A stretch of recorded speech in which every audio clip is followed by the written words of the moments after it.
Welcome to the Board Game Snobs podcast. Critically harsh reviews with a touch of class. Thank you, Nigel.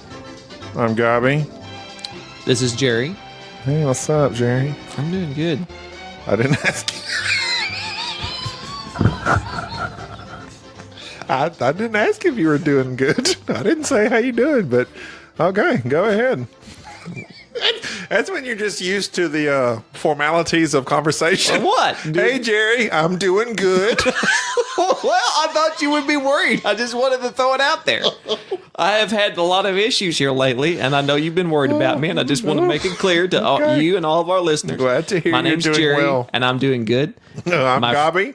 Gabby. I'm doing medium. He is he's the Kanye West of board game podcasters. How's that? You just jump in and interrupt people and say, "Hey, Oh, hey. you like pandemic, but have you heard of?" reference to 5-6 years ago. Come on, Jerry. I just now found out about Kanye's that. done lots of crazier things since then. I saw it on the YouTube. Okay. But Kanye West, So does that make you Taylor Swift? it does actually. Now is she the blonde girl You that are does blonde hair. She's- not blue-eyed, though, I don't think. She's the one that does all the boyfriend left her and she's mad, right? Yeah, she's dated 1,000 people, and they have all broken up with her, and they've provided her with billions of dollars. Taylor, let me tell you this right now. Once you've gone through that many, you have to stop and ask yourselves if it might be you. That's What's the problem. common denominator? What's the common denominator? Is it me? No. You know what, though? Nobody asks themselves that. I always ask myself that. Do you Is really? it me? And the answer's always the yes. same. Yes, it No, is. it's not me. It's society as a I whole. mean, I do, but most people in general don't ask themselves, am I the problem here? You're inflective. What does that mean? You look inward to your innards. Oh, yes, I I'm do. deflective, like deflector shields up. Like Wonder Woman's bracelets. Yeah. I've not watched Wonder Woman. Oh, I'm sorry. I'm Ever? sorry. Ever. I'm you sorry. don't know anything about her.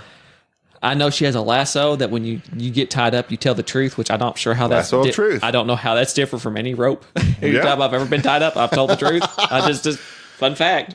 Yeah, well, hers, It compels you? How does it compel you? I don't know. How can it compel you? Power of the rope compels you. You ruined my segue if I have to tell you the Don't- rope of truth. I don't care. Because I was care. going to say Gold West when I talked about Kanye West, and you ruined my segue. So I'm already good. irritated. I'm tired of hearing the word segue. Oh, 3 words you overuse. What? Segue, Okay. convoluted, Convoluted. mechanic. Mechanic. I won't use segue, convoluted, or mechanic in any of this podcast from here on out. Oh, wow, I doubt that. Well, You know what we haven't talked about in a while, though? what? Kevin Costner. Don't You know bring- why? You know why I Why? think about that? Why? Because I rewatched Waterworld yesterday. Mm-hmm. And it was good. Just as good as the day I remember watching it. The end scene where he's sliding down that zip line, chasing the little girl. Although he never has a name, so it's kind of like hard to connect with him. In a movie, you should have a name. I call him Kevin. But don't just be... Well, I think they called him Mariner. Mariner. Remember he had webbed toes and gills? He could breathe underwater. I did not remember that fact about him. No, I didn't remember the webbed toes. I knew the gills. He was basically Aquaman, except he couldn't control the fish. Why didn't they just make him Aquaman? Why didn't they Yeah, just get it would have Kevin been a Costner to perfect. be That would have been a good segue. Maybe he's Superman's stepdad, but Aquaman's real dad. Superman's stepdad. Yeah, because he was Kevin Costner was Superman's stepdad. He got tornadoed The Mariner. away. Now, Yeah. Mariner is a Marvel comic that is basically Aquaman, but he's called Submariner. He's called Submariner. So no, wait. Is there a Mariner and then he has a little buddy that's This is Mariner, Submariner, like Submariner. Mini Me. mini me? R.I.P. That what? R.I.P. There you go. You could be Mariner, and you get your little buddy called Submariner, and he can breathe in the water for you. But did you know that? Do you remember Waterworld? Did you watch it when it came out? No. Yeah, I watched the VHS, I watched it twice in theaters. I remember that movie very clearly. and it bombed. I was in my late teens, I think. Wow. It was the most expensive movie up until that time ever made, Till Titanic. until Titanic. And it bombed tremendously. I remember watching it solely because Dennis Hopper, Dennis Hopper was amazing. rest in peace, R.I.P. because he played one of the most influential characters in the history of film, and that would be Bowser King Koopa on Super Mario Brothers. Although he basically played Dennis Hopper. And then, so In Dennis every Hopper movie. was always Dennis Hopper. Yes. And I like the fact that he was King Koopa. Koopa. And then he was the Waterworld guy with the one eye. Yeah. And then he like gave Pop quiz, hot shot. He gave Keanu Reeves a hard time. Yeah. And it's like he just did a lot of things. He was always a good bad guy. He was a good bad guy. And I don't know, somebody saw him. I don't know how he got into show business. I'm pretty sure he was like at a liquor store someday. And some producer saw him, was like, hey, we need a bad guy. Come with us. Just be yourself. And he was. That's from good. then on. I love Dennis Hopper. Kevin Costner, I don't think he said more than maybe 50 words that whole movie. He didn't need to. His actions He speaks spoke from volumes. here, and I'm pointing to my heart. I did. He did. I'll never forgive you for Postman. Speaking of games. Never seen Postman. But wait. There's more. Or there was more. Okay. Well, wait. Are you going to go into the main topic? I'm going to go to the main topic. Okay. But before you do, Okay. I played a game that's all the rage right now. Yes? Azul. Ooh. And that means blue, I did not know that. I think. And I am half Chilean. And I feel quite bad about that. Is Azul Chilean? It's Spanish for blue. Is it? That's what you just said, right? I don't know if it's Spanish. It's Spanish. Azul? Yes. I don't know. I'm not Espanol. Well, I am. I thought Lorenzo El Magnifico meant Lenny the Magnificent because you told me that. That's Italian. You're not Italian? No. I'm just a heavy set, dark haired man. Email Giuseppe and see what. Giuseppe. I bet he's Italian. Yeah, I like that name. Giuseppe. No, I'm sorry, Giuseppe. I shouldn't have done that. You probably get that all the time. I don't like it when there's like a clear cut joke that everybody makes in movies. And then like it's so cliche, but then they go ahead and make it. Mm-hmm. Like a Italian accent. I shouldn't have done that. We were just talking about Mario Brothers. I know, that's true. I didn't do it then. I stopped myself. But I did it with Giuseppe. Mario's Italian. Mario is Italian. Mm-hmm. And Luigi. And Luigi. Very Italian. But I played Azul. And my verdict is, it's fine. That's it? It's like nominated for the Spiel. This is my problem. I don't know what your problem is. This is one of my problems. When you have a game, like literally, it's constantly posted. People playing it. Blowing Lots up. of people are Blowing playing it up. It's Tom did his Who's Tom? Off the Dice Tower. Who? It's a podcast Never heard about of board them. games. Never heard of them. Well, they're kind of well known in the board game community. I have to look them up. Check them out. Are they on the Twitter? Dicetower.com. Oh, okay. You were saying? Let's plug the Dice Tower because they need it. He was talking about he does a top selling games every month from Cool Stuff. Which is his sponsor? One of the people that sponsor him. And Azul, I think he said has been number one in both units moved and dollars for the past at least 3 months, I think. Really? So it's a mega game. Tons of people are buying it, and it is fine. It's an enjoyable game.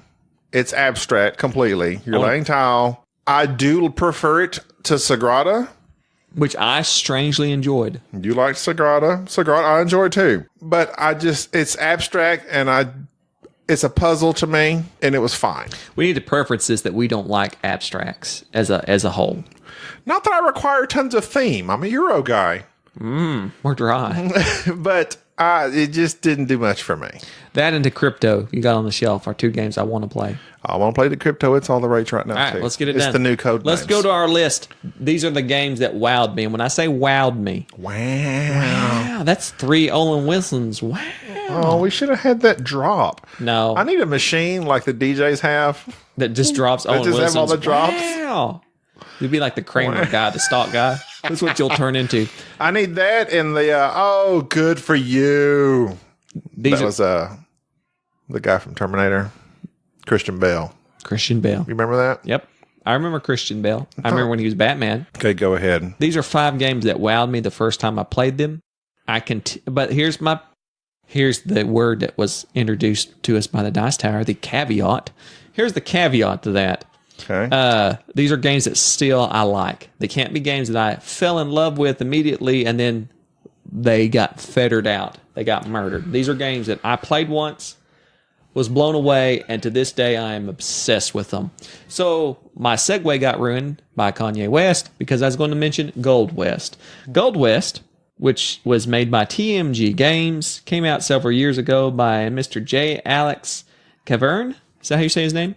Yes. I have never heard of him. I don't know what else that he makes in terms of a designer. I was going to actually look him up to have a little bit more info and see what We don't look stuff up. We don't look stuff up. Gold West got some... If it's not off the top of our head, it doesn't get said. There you go. Gold West got some pull because, Z Garcia of the Dice Tower fame liked it, talked about it. I don't think many people bought it, and it's actually kind of hard to come by. Gold West is an awesome Euro game. It has area control. It's got tracks, but not too many tracks. It's got decent components. It's got a modular board, and it does a Moncala. I don't like Moncalas. He did Sentient. Really? Mm-hmm. Good for him. Yeah. So he's legit. He's done World's Fair, 1893. What? 2018, Prowler's Passage by Renegade Games. Wow. Easy Breezy Travel Agency. Don't know that one. Doxu. Don't know that one.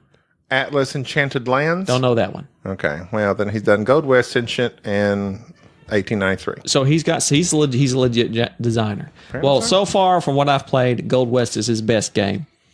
And Question. Yeah. Is he too legit? To quit? Yes. No. I'll tell you who could quit right now. Who's that? Uwe Rosenberg. Ooh, shots fired. He could quit. He's got his games out there. He's got his lovers. He's got his haters. He's legit. He can quit. There's some people that haven't gotten proven themselves. Like Stonemeyer, you got to keep going. He's got to. Red Raven Games. What's his name? Lockett. Ryan Lockett. Ryan, you're not legit yet. You can't quit. Mr. J. Alex Cavern. I think he could make a couple more. Got to make a couple more. I'm just going to tell you right now, Gold West was one of the finest Euro games. It's probably my top 5 Euro games. I love Gold West. Is it worker placement or no, area it's not control? It's area control. Area control. It's area control with the Moncala. I despise Moncalas. But this is excellent to where you get victory points for where you're putting resources in your little gold chute, and then they move down. You pick them up and then leave something behind in each one until everything that gets pushed off, that's what you got to use to build your little tents in your cities and move up on these tracks. Very basic game. Excellent rule book. Couldn't speak more highly of Gold West, one of my favorite Euros of all time. So are you going through this in a order? That is my order. Number 5. First time I ever played Gold West. I love it. Okay, so we're starting at 5? I'm starting at 5. That is to you, sir. Okay, well then I need to do mine. I did not rate mine. All right, just go. Honorable mentions. I know which one they're about. Honorable mentions. Honorable mentions. How dare you? Everybody gets a trophy. Okay, fine. You don't want it, you don't get it. Right. Let me do my number 1 is that. Number 2 is that. Number 3 is that. Number 4 and number 5. Okay, this is it. Okay, good. I found, honorable mention, Raiders North Sea. I found that in making this game, in making this list, most of my games that wow me, like I'm like just blown away, it's so fun, it's so interesting, kind of were like social. Yeah, because you're a social guy. Like I had Coup on my list. Or not social, but like involved lots of interaction. Right. Coup, Lords of Vegas, honorable mention. See, look there. Squeezing them in. Anyway. Just get to it.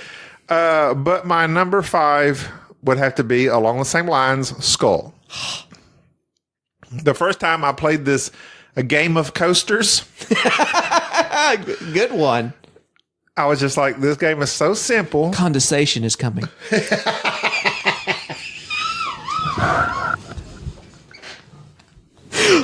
That was good. That was really good. I got to write that down. I was writing that down. Oh, classic. Classic. How do you spell condensation? All right, go ahead. C-O-N. It was a game. It was just so simple. I read the rules. I'm like, this is it. I'm like, I don't see how this is going to work. Broke it out, played it, and every time we play it, we play at least 5 games. It's just bam, bam, bam. Everybody likes it. Everybody enjoys it. It's a bluffing game. It's like poker. It's like Russian roulette. It's just, and it's still good. It's still a good, solid game. Number 5, Skull. I'm still laughing about Game of Coasters. This game you bought, I made fun of you for buying it because you bought it during the hype. I played it one time after it's sitting on your shelf for quite some time, and I lost my mind about it, and then proceeded to play it, and still love it. Lorenzo El Magnifico. Oh. I cannot describe to you how that melted my brain. Its simplicity. It has... the one thing I do worry about it is that there's not that many cards, so there's not that much variety. But again, this is a Euro. This is a good Euro. I think it was a few months ago on one of our podcasts. I think I declared it as like probably my favorite. It's like favorite Euro. Yeah. It's Yes, you did. It's right next to Concordia. When I look up at our shelves, it's right there. It's right there. I know. I noticed. This is my side that we have not played. We have 16 games we have not played. The next shelf over, these are all the games that are like our top games. Yeah, I seen that. I noticed that, and I love Lorenzo.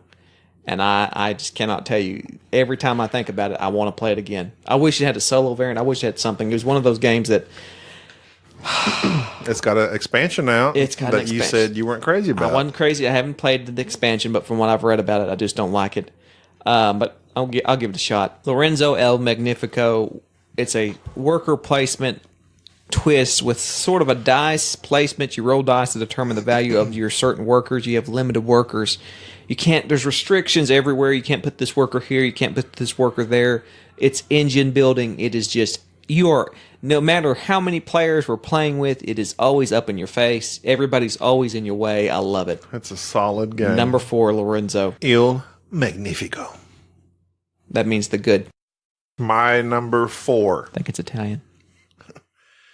My number 4 is a game that has come recent to our collection that we have played nearly every time since we discovered it. It's in our top of every list. It blew me away the first time I played it. I actually won the first time I played it. That always helps. Yeah. I almost won this last time we played it. I thought I did. You snuck in the last minute. Oh, yes. Barony once again makes the list. Barony. If you haven't figured this out by now, if you've listened to this podcast, you should buy Barony. We play 3 games. We play Barony an awful lot because Barony to me is it's a chess game. It's a chess game with 4 people, and it's very simple. It's just, it's so simple. And that's what blows my mind every time. And I say this every time we talk about this game, and people are probably, Giuseppe, Joe, Frank, Captain Croc, and Geoff. Geoff. I forget Geoff. It's just Jeff, though. He spells it correctly. They're probably sick of hearing us talk about it, but Barony blew me away. On Instagram, I noticed Giuseppe has played Barony. So appreciate that. He's in with us. If you have not played it, at least check it out somewhere. Speaking of games, that was your number 4? Number 4. Number 5, Skull. Number 4, Barony. My number 3, and speaking of simple, bought this game because of Mr. Drive-Thru Review, who I never watch anymore. I used to watch him quite often. Joel Eddy. In his black and white days? In his black and white days. He got some color in it. He got some sun. He mentioned this game one time. I bought it and never played it. Left it on the shelf. Brought it over one day and we played it and we instantly fell in love with it. The King is Dead.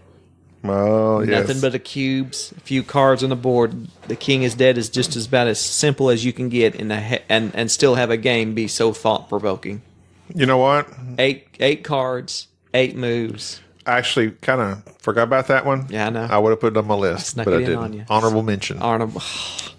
You're number 3, sir. But I agree 100%. The first time I played that, I was like, this game is bending my brain and I love it. Yep. It's good. It's good. My number 3 will have to be X-Wing, the miniatures game. Oh, yes. I forgot about that. I had seen it. I've seen it talked about. Jerry told me he had all the stuff. He brought it over. It's a bit tedious to carry all the stuff, to set it up, to get the cards set out, to get the planes set out. Planes, minis, whatever they are. But it's good. But once it's set up and ready to go, I love that game. I remember you playing. It's so exciting. You being the Millennium Falcon and just driving around. That was just it. You were just pleased. It's just pushing this around, shooting at stuff. I mean, that's part of it. Just the tactile feel of the game. Just pushing those minis around. But rolling them dice, it's exciting, but it has stuff that can counteract the dice, moves you can make. It does have strategy to it. I love my Phantoms. And it just blew me away. It was fun. Throwing dice, fighting a dog fight in space at Star Wars. What's not to love? So much. I bought Armada. I haven't played it. But now that I just know now that I have my own custom card where I just jump the light speed and just blow you up. Sacrifice An Armada? One. Yeah. No. I'm just going to jump the light speed, go through all your shit, and just blow them up. I see what you See what you did? See what I did there? I see what Pop you did. culture. I see Pop what you're culture. doing. I'm all about it. I got my pulse on what the kids are watching. So that was this day. number 3 for me. Okay, number 2. Played this game solo the first time. I bought this game because I do not like the designer. Not personally, but his games. Every one of his games I played, I did not enjoy. They were fine. Some of them I didn't quite. I was getting back into the hobby. Heard his name all the time. Bought every one of his games just about. Never could quite find one that I bought them and sold them. Uwe. Gates of Loyang. Gates Loyang yet again. Thank you. Love Gates of Loyang. To me, Uwe Rosenberg, I bought and sold La Havre. Havre, whatever that's called, because I get tired thinking about The Harbor? The Harbor. Isn't that what it is in English? Yeah, it's Le Havre. no, it's Is he French? no, it's Spanish for. Oh, it's Spanish? I'm Spanish. I should know. It's not. That's not Spanish. That's French. It's French. Is it really? It's French. La Havre is the second largest port in France. Really? Yeah, look that up. Port. So it stands for the port. It stands for the harbor. Okay. Whatever. Whatever. The boat is coming. Whatever. Gates of Loyang is a great solo game, but it is one of the best and tightest. In the Corn series. Tightest Euro games out there. Get it right, get it tight, as Bubba Sparks once said. And I'll pause adequately enough time for you to cut that later.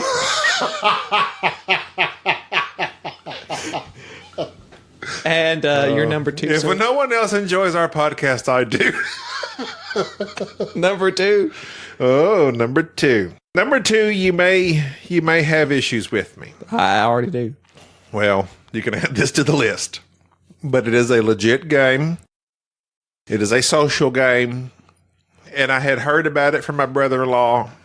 I was concerned about it, but we played it, and it blew my mind. And every time, it is one of the most, I've had the most intense, some of the most intense experiences with this game. Mafia. You get the right crowd of people, Okay. or people, they play it as werewolf, Yeah. but we play the Mafia version. You get the right set of people.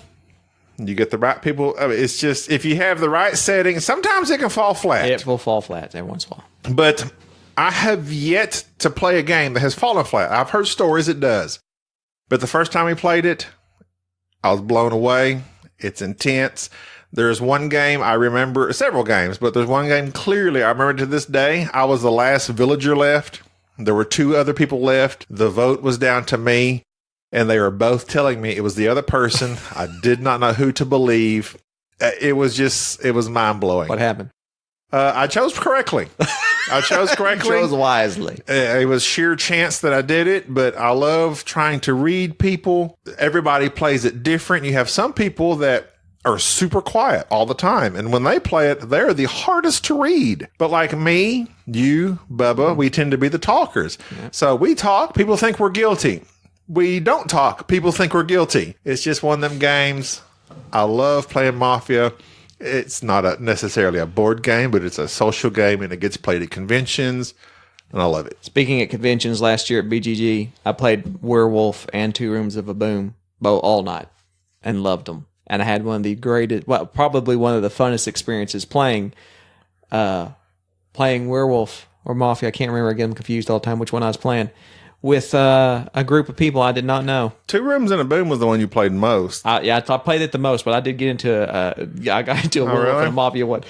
people I did not know, had no idea how to read them, and that was the one where the little girl sitting next to me, I say little girl, she's probably 18. Oh 19. yeah, I do remember you talking about that. I said, I think you're the werewolf. And she says, no, I'm not the werewolf. And I said, no, you've been acting weird. You've been really quiet. And then she tears up and actually starts crying and says, my grandfather just had a heart attack, and I went to see him. That's where I've been all day. And so I just came back, and I'm really worried about him. And I looked at her, and I realized, shh. I didn't believe her. And so I stood up and say, she's lying. This son has no grandfather. I was immediately lynched. Wow. Because I attacked some little girl who at the end turned out to be the werewolf. And that's almost like psychopathic. I afterwards, I congratulated her. I said, that was amazing. Wow. She cried on command and talked to and she killed her grandfather for the game. I know. She said, my grandfather's just fine. And I just love that. I love that about her. I don't even remember her name and thought that was awesome. That was a great experience. That's impressive. My number one's Barony. Yeah, beat you to the punch. Yep, beat me to the punch. We played Barony. It's been on our wish list forever. We played it at BGG. We sat down. We played one game of it. We played some of the rules even wrong. We got up to set it back up. I was looking up the rules, and while I was doing so, Goppy ordered it on Amazon. We played it again. We got back home. It come in the mail. We played it again. We played it again. We still play it. Barony's one of the best games that's been made within the past 10 years. That's all I'm going to say about it. It's incredible. Your number one. My number one, you're not going to approve of. Okay. But this is a list that wowed us. And we still like them. And I still like it. Okay. Go ahead. So not like Settlers of Catan. Okay. Which blew my mind. And then you got bored Introduced me to the hobby. That's why I put that caveat in there. I've advanced beyond it. Yeah. Letters from Whitechapel. Oh. It's hide and seek on a board. I get it. But not only the first time I played it, but every time I play that game, it's like Mafia. I like a game that has me tense. And that doesn't make any sense because I don't like horror movies. But I do like, I'm nervous. I'm wanting to catch Jack. I'm searching. It blew me away the first time I played it. I had, up until that moment, I had never been that excited, literally standing up, wondering, trying to figure out all the steps and where Jack had went on the board. It blew me away. Number one, Letters from Whitechapel. Every time we play the game, Golly puts on the Sherlock music, Sherlock Holmes, either BBC or the Robert Downey Jr. Well, you like the BBC. I like the BBC. He likes Robert Downey Jr. He's wrong. Music wise. And anybody who likes Elemental can just get out. Elementary. Whatever. I don't even remember it. I've not watched one. I have not watched one episode of it. And we had a whole Lucy Liu discussion about it. Yeah, remember? You know how I feel about Lucy Liu. Her and Bill Murray, best friends.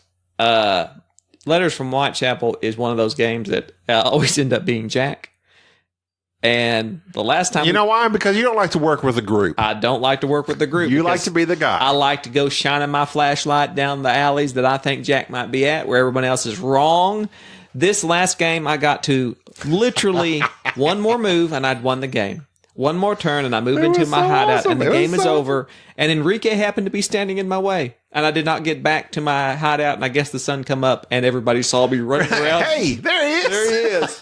So Letters from Whitechapel is one of those games that people it's polarizing because they either love it. You either like that style or you don't. Or they despise it. I have had bad experiences because I have provided bad experiences with Letters from Whitechapel. The last one was good. The last one was probably awesome. The most fun I've had with it. But like the first few times I was Jack, I got caught. I'm bad at it. And then you have gotten caught every single time. And then times when I'm the cop, it's like I'm not. I've never played you with the cop. I have been the cop one time, and it always ends up I'm with other people. I'm with the Keystone cops, and they're all like, "We should be over here." I'm more like Dirty Harry. I like to show up and say, "Do you do lots of arresting, or do you clue?" I clue until I know, and then I don't need to get a clue. Well. Those are the games that blew us away. There are some honorable mentions that I won't mention. Well. Yeah. Okay, so what? But hold on. For instance, yes. Take your. I had a hard time making this distinction, but not really. But I was like, well, I mean, my number one games, Viticulture, Scythe, which has changed now. The first times I played them, I was blown away. but not like blown. Like I was like, oh, these are excellent games, but they didn't thrill. They didn't give me a thrill. That was what I went for. For instance, I firmly remember. All right, here's a game that thrilled me to death the first time we played it was Star Wars Rebellion. I remember you getting up from the table and running around. I did. But after that, we never really played it that much. So it was like a game that has to be like locked down. To this day, I get that feeling. I get that same high. Yeah. Every time I play Gacy Yang, Lorenzo, King is Dead, Gold West, all these ones. Every time I play them, I get that same feeling. They have never waned on me. They have never gone down. Some of these go up and some of them go down. Eclipse was really good. Eclipse has gone back and forth with me. I've enjoyed it, gone up and down. Same thing with Scythe, same thing with several others. But these games were amazing the first time, and they're good ones as they ever were. Like Photosynthesis, I played it, fell in instant love with it. I've played it since then. It's kind of gotten a little too long for me. It's hard to get it to the table because of the type of game it is. But okay, well, that's it. That's it. Our next episode will be about what I did at BGG. Oh, yeah. Yeah. Oh, I guess it'll be all you. It'll be all me. You can ask me questions. I'll ask you You questions. can interview me. So what was Really? the best? I'll send you some questions I need you to ask. Okay. That's a good question, Gobby. What was the best?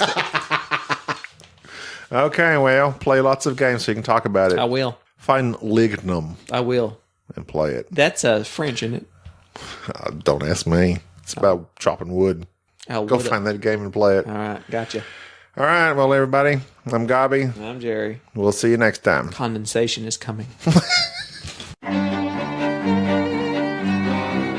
Thank you for listening to the Board Game Snobs. Stay classy.